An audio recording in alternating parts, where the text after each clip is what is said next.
There's a crucial molecule in your body that helps control everything. Your circulation, your energy, your stamina, your heart, even your sharpness of mind. It's called nitric oxide. But after age 40, your body makes less and less of it. Less blood flow, less stamina, less of you. But now there's N101, the nitric oxide lozenge developed by Dr. Nathan Bryan, the world's leading nitric oxide researcher backed by Nobel Prize-winning science. N101 is designed to naturally restore your body's nitric oxide levels. Just do what I do and let one dissolve in your mouth twice a day. I especially make sure to take it before workouts. N101 goes to work in minutes, releasing nitric oxide directly into your bloodstream, supporting healthy circulation, boosting oxygen delivery to your muscles and brain, helping you feel the way you're supposed to feel. More energy, better blood flow, sharper focus. Day after day. N101, it's the science of you working better. Visit HoffmanNO.com. That's HoffmanNO.com and use coupon code Hoffman10 for 10% off N101.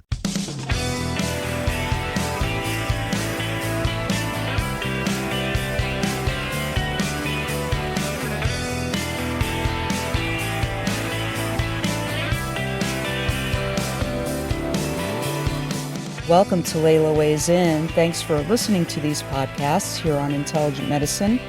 I'm your host, Leyla Muedin. I am a registered dietitian nutritionist here in New York City.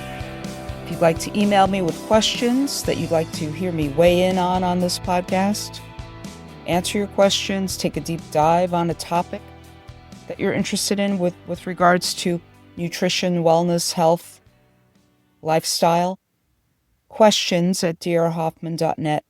That is questions@drhoffman.net. Out of Science Daily here. This is important. This simple strength test could predict how long you live. A stronger grip and the ability to stand up easily could be powerful clues to a longer, healthier life. We know that staying strong, first of all, stronger grip strength, and you've heard me on previous podcasts, even last week, mention that it's really now part of a physical exam to test your grip strength as a proxy for health and longevity. It's true. So a stronger grip and the ability to stand up easily could be powerful clues to a longer, healthier life. Staying strong, we know, may be one of the biggest secrets to living longer, and especially for older people, older women, right? Older men and older women. A major study, actually, of more than 5,000 women found that simple signs of muscle strength, like a firm hand grip, or the ability to quickly stand up from a chair, not labor with standing up from a chair, but to quickly stand up from a chair, were strongly linked to lower risk of death over the next 8 years.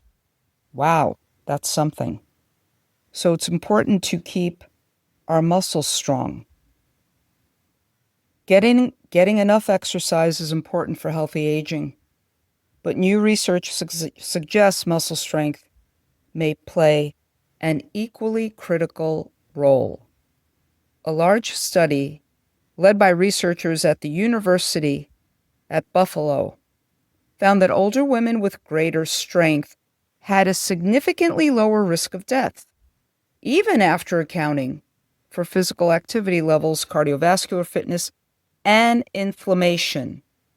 These findings, published in the Journal of the American Medical Association Network Open, it's JAMA Network Open, were based on more than 5,000 women between the ages of 63 and 99. Oh, that's a great demographic to do this.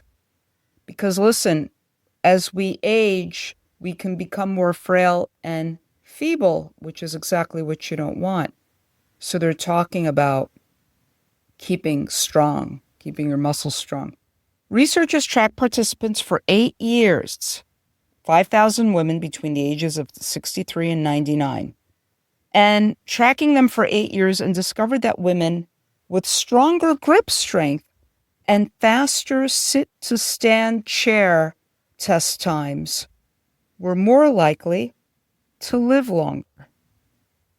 So muscle strength is linked to lower mortality. That makes sense.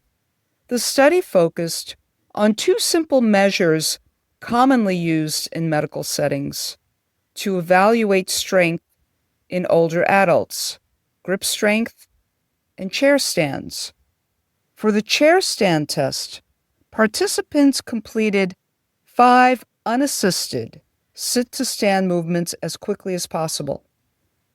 Women who performed better on these tests had notably lower mortality rates during the follow-up period. And researchers found that every additional 7 kilograms of grip strength was associated with an average 12% reduction in death risk.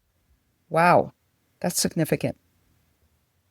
Faster chair stand performance was also linked to improved survival, with a 4% lower mortality rate for every 6-second improvement from the slowest to the fastest times. Wow.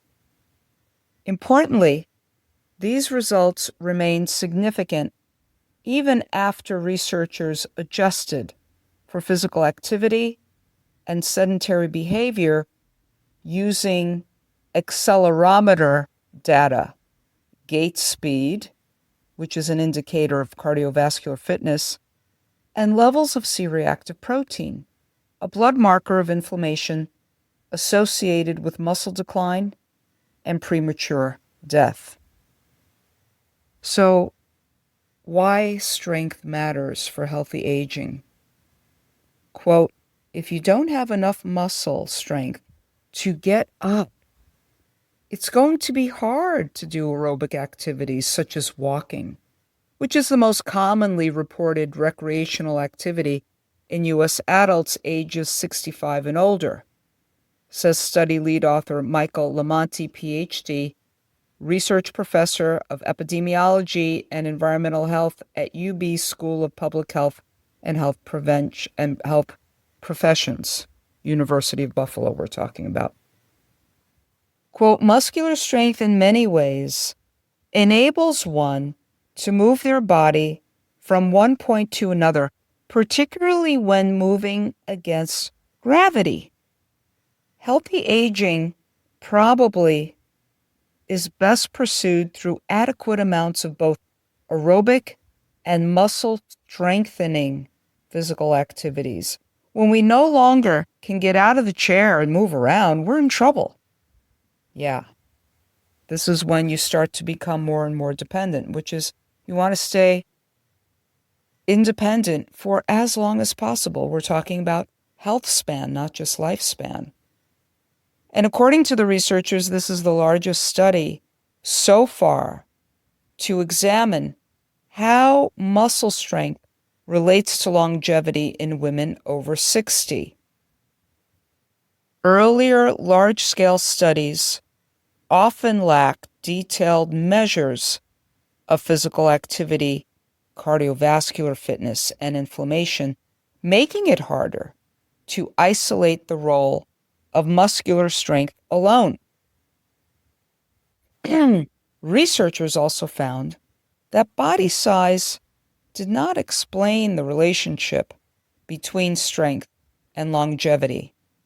Quote, we also showed that differences in body size did not explain the muscular strength relationship with death.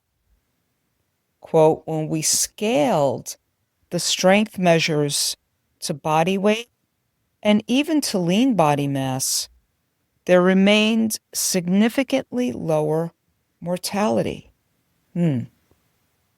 So there are benefits to strength extended beyond exercise guidelines. one of this study's most notable findings was that women who did not meet current physical activity recommendations, they still benefited from greater muscle strength. Current guidelines recommend at least 150 minutes of moderate intensity aerobic activity each week. Now, even among women below that threshold, higher strength levels were associated with significantly lower mortality risk. The researchers say this provides strong evidence that muscle strengthening activities deserve greater emphasis in public health recommendations, particularly for older adults. I tell everyone, all of my clients, that we need to give at least equal time to strength training as we do to aerobics, because we don't want to become frail and feeble. We need to keep our muscles strong in order to never become frail and feeble. We're talking about healthy lifespan here. We're talking about remaining independent for as long as possible. Now, back to this. Quote, because women ages 80 and older are the fastest growing U.S. age group, the importance of monitoring and maintaining muscle strength will have huge public health implications in the coming decades. Yeah. The highest growing demographic is now the elderly people. So we all need to deal with that. We need to stay as strong for as long as possible, because every medical conference that I've been to, every health conference that I've been to, they're all talking about living to 120. If that's the case, 60 is the new middle age. So what are simple ways that older adults can build strength? Muscle building activities don't necessarily require expensive gym equipment or intense workouts. Researchers note that free weights, dumbbells, weight machines, and body weight exercises such as modified push-ups, wall presses, those are wall push-ups, and knee bends can all help improve strength. Researchers say everyday household items may also work as resistance tools. Even using soup cans or books as a form of resistance provides stimulus to skeletal muscles and could be used by individuals for whom other options are not feasible. He advises older adults to speak with the healthcare provider before beginning a muscle strengthening program. Those unfamiliar with strength training may also benefit from guidance from a physical therapist or an exercise specialist to help ensure safety and appropriate progress. You want to make sure that you have good form. So, the ability to stand up from a chair, the quicker you do it, and your grip strength. And now I want to dovetail this actually to a very important study. A UK Biobank study ties long-term statin use to sarcopenia and loss of strength. Okay, we just talked about this age group, 60 to 100, 60 to 99 years old, which was the previous study on strength, right? Well, guess what?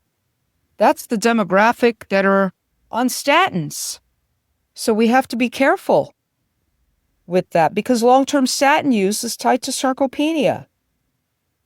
So we need to reevaluate much of the use of these medications. You need to have a discussion with your doctor. Don't just stop taking your statin. Don't do that. That could be dangerous. You need to have a frank discussion with your doctor about the benefits versus the risks. Let me tell you about this one. Analysis of data from nearly 300,000 UK citizens tracked over a 20-year period shows a decline of up to 25% in grip strength and a 73% drop in appendicular lean mass among continuous statin users compared to people who'd never taken statins. This is a thing. I know I've discussed this before regarding statins, but look, grip strength is being diminished by as much as 25%. This is big. They followed 300,000 people. They were tracked over a 20-year period. Grip strength diminished by a mean of 0.315 kilograms per year from baseline among the statin users. And the appendicular lean mass showed a parallel reduction of 0.057 kilograms per year. Now, notably, these changes were independent of genetic predisposition to statin responsiveness, as well as demographic variables, including age, gender, body mass index, comorbidities. See, less and less is dependent on genetics, we're finding out, because your lifestyle actually turns that gene on or off for the most part. Not everything, but for the most part. Continuous statin use is associated with a decline in muscle function and mass over time. So, physicians who prescribe statins do need to be more diligent in their monitoring of muscle function and pay close attention to nutritional and lifestyle factors that can help preserve or potentially restore muscle mass and function. This study emphasizes the importance of monitoring musculoskeletal health in statin users and supports further research into the potential role of a healthy diet and regular physical activity in preserving muscle function, which may also reinforce the cardiovascular benefits, right, of statin therapy. Now think about this. You're in this demographic over 60, you're on a statin, and you're taking a semaglutide drug, a GLP-1 agonist. You're taking Ozempic, Wegovy, Mounjaro. You're taking these. So you're already eating less, and you're likely eating less protein, which is another risk factor for losing your muscle mass. So you're taking a semaglutide, which risks you losing muscle mass. On top of that, you're taking a statin, which is a risk for losing muscle mass. Wow, that's a double whammy. That's a double whammy. So really, physicians need to reevaluate their use of these drugs, and you yourself need to be your own advocate. If you're already on a GLP-1 and a statin, you need to be super vigilant. You need to prioritize that the animal protein on your plate is what gets into your body. I don't care if the vegetables are left behind. That's not going to necessarily build your lean body mass. Animal protein is, as well as whey protein. So that's what we're talking about here. You need to be extra vigilant. You need to be doing more strength training. And you need to be doing it the right way. Since the dawn of the statin era, researchers as well as clinicians, they've been aware that statins carry some risks of myopathy. But studies looking at the impact of these drugs on muscle function have turned up highly variable and inconsistent findings. These inconsistencies have led some researchers to suggest the musculoskeletal impact of statins reflects individual characteristics such as age, comorbidities, and the interactions with other drugs, like the semaglutides, the patients may be taking concurrently. So the study challenges that notion by showing a link between long-term statin use and degradation of muscle mass and strength, independent of personal variables. So, this is important information for all of you. So there is a very clear signal on the question of whether statin use impacts muscle. The signal is very clear. Among 35,557 participants for whom there was follow-up data on an average of 10 to about 15 years, continuous statin use was associated with an accelerated decline in grip strength compared to non-use of statins, and appendicular lean body mass diminished by 0.06 kilogram a year in statin users versus never users. So, and researchers, they are particularly interested in the impact of genetic factors on both statin responsiveness and susceptibility to muscle-related side effects. And to assess this, they're looking at other things in upcoming research. So this is going to be very, very important to follow. So you really need to consider, if you're already on a statin and you're in that age group, over 60, over 50, right? If you're not eating the right way, if you're not getting adequate animal protein and not doing strengthening exercises, muscle toning exercises, you need to start thinking about that. And on top of that, if you're taking a statin and you've recently started, an Ozempic, a Wegovy, a Mounjaro, you're taking a semaglutide, right? Zepbound, you're taking some of these.